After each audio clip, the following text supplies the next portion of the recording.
Hi, I'm Kat Koziar, and I'm going to talk about the poster created by my colleague Ginny Barnes and me, which showcases our activities for Love Data Week.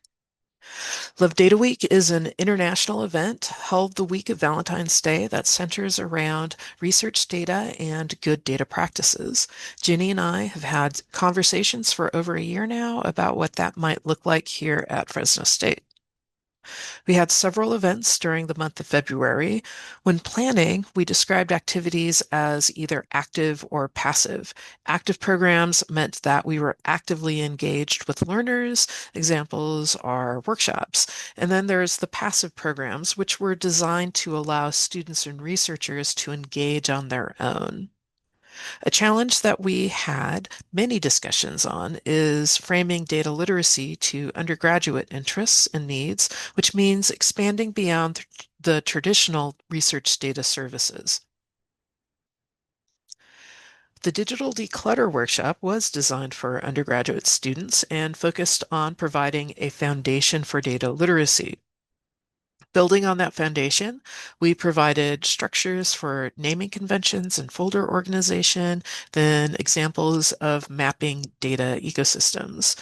To help implement data organization, we provided a reusable worksheet that helps think through storage and organization of projects. While the workshop provided data literacy instruction and practical tips for organization, we also challenged learners to think about what persistent historical memory means and why it's important to preserve access to our societal and cultural records. This workshop has been very successful, and we've partnered with multiple campus offices and faculty to deliver it at different times over the past year. During Love Data Week, we partnered with the Learning Center, and the workshop's attendance was nearly at the room's capacity. We received requests to deliver the workshop from two other campus organizations. Attendees of the workshop said that it inspired them to declutter their personal and professional files, including revising how they organize email. Several said that they would implement some of the tips from the workshop immediately.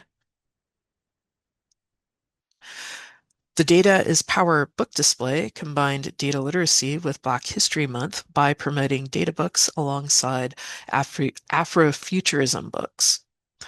Um, and then also books that intersect. For books, movies, and other resources which were online, Ginny combined images of book covers with QR codes to the resource. The History of Data Storage exhibit displayed copies and extant samples of storage technologies. These were anything from clay, stone, and fabric to current optical and solid state technologies.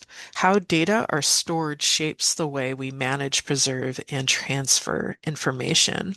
This, in turn, determines the ultimate lifetime of data. The exhibit also emphasized whose data persists and who owns what data.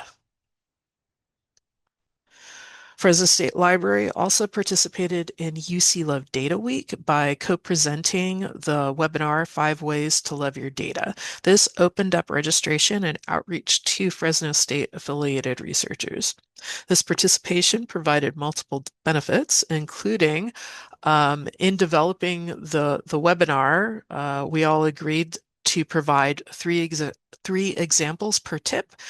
And the examples focused on faculty, graduate students, and undergraduate students. Previous UC Love Data Week programming is usually focused on graduate students and faculty, so this was the start of expanding on a wider scale to include undergraduates as an audience for research data workshops.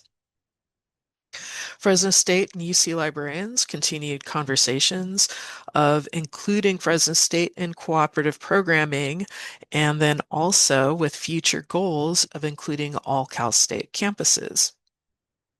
And then another benefit is that participating provided more workshop opportunities for Fresno State affiliated researchers than we can deliver on our own. This allowed folks to self-select into a wide range of data workshops, and that allows us to be more strategic when we're developing on-campus workshops. We had two hands-on data visualization activities that were set up in our teacher resource center area. The activities provided tacit knowledge of data visualization in a fun manner. It also engaged with learners in different ways. They didn't just pose questions, but also gave a tactile experience coupled with a fun activity. And then we had our Padlet, which was Love Notes to Your Future Self, where we prompted people um, to think about what they want to remember and how they want to be remembered. Unfortunately, this did not receive very much interaction. Now, we changed the name of our poster to We Love Data. How about CSU? In part because there's an open invitation for other Cal States to join us. Experience has shown me that we are better together. We can do more as a group than any of us can as individual campuses. If you want to join us in creating a California data literacy community of practice, please follow the link and let us know.